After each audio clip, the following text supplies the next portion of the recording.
We are live on our men's development excellence call Wednesday night. And man, we are in the wee hours of the morning. This call started at 8 p.m. Austin time. It's now midnight, past midnight, 12:08 the next day. And we're still talking about stuff. We're talking about fatherhood. We're talking about, this actually got brought up because one of our members was asking, man, my dad tried to reconnect with me.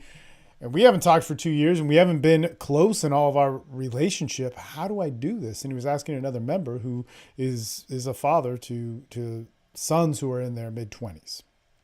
And it brought up this crazy discussion. I'm a father.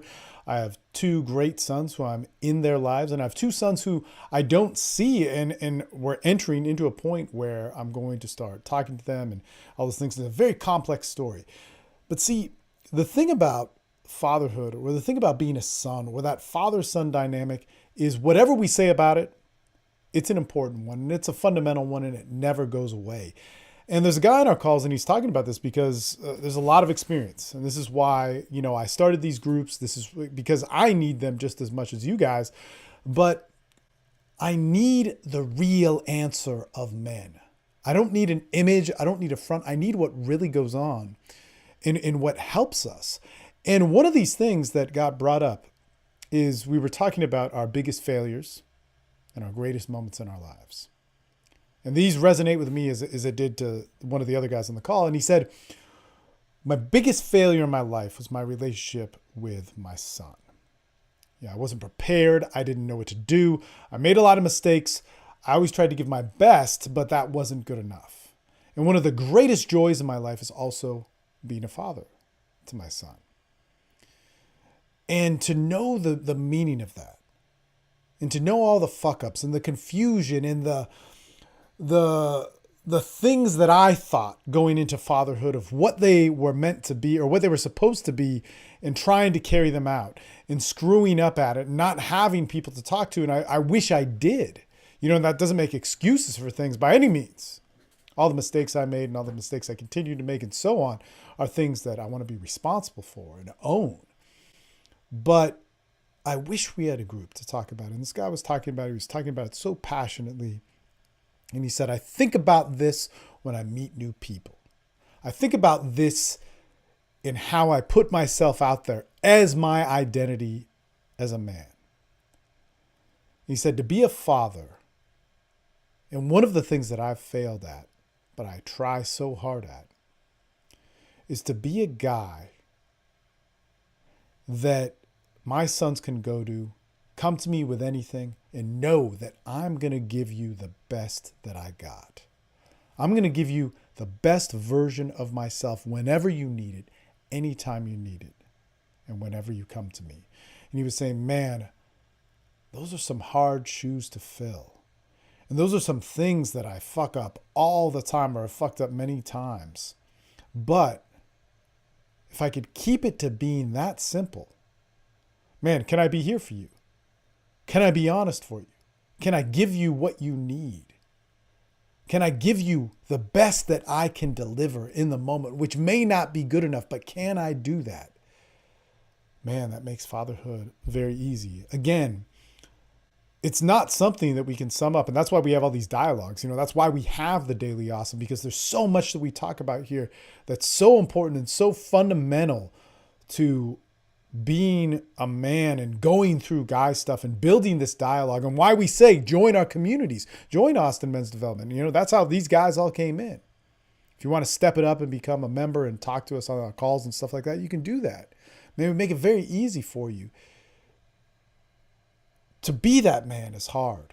To be that man is hard. And see, here's the thing. I know from my challenges in life, how I'm going to interact with I love all my kids, man. I loved being a father to my sons that I don't see. And through a whole long story, and maybe some of you guys have heard it, that didn't work out so great. And that's also why I hate all these men complaining about all the men's rights stuff, man. We all, look, man, a discussion to have. If you're going to have kids, be careful about it, because there's a lot of things in the courts and all these things that aren't fair, that aren't going to be so good, and things can go wrong in so many ways. And, have kids with some stability. That would be my advice. But we know that's not always going to happen for people. So man, have an outlet to cool your edge, not overreact, not buy into all the stuff, not buy into all the hatred, because one of the themes that we get from a lot of the guys on the group is like, oh yeah, man, I've been screwed. I've been screwed. You wanna complain about divorce rate? Man, that happened to me. But guess what? Nothing's going to come from complaining about it. Nothing's going to complain from bitching about it. Something's going to come from solving it. How do I become a better man out of this? How do I work towards it? And if you want to get political about it, go be political. But that doesn't mean to infect the lives of all these other people to hear about it and bash on. Take care of it in the courts. Take care of it in that sort of way. But God, man, in that, taking responsibility for masculinity, for your life, for who you are, for the roles that you play or the roles that you are given is such a gift for men. And it's such a beautiful thing that I know in the challenges that come in my life, man, I got this group. I know I'm going to take steps forward in a direction, in a horizon that I want. And I've never been before, so I'm scared, but I know I can fuck up.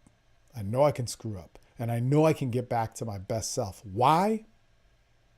Because, man, if I put it out there to our group, to this group, what we're talking about here, I know that I could be held accountable to my best possible self.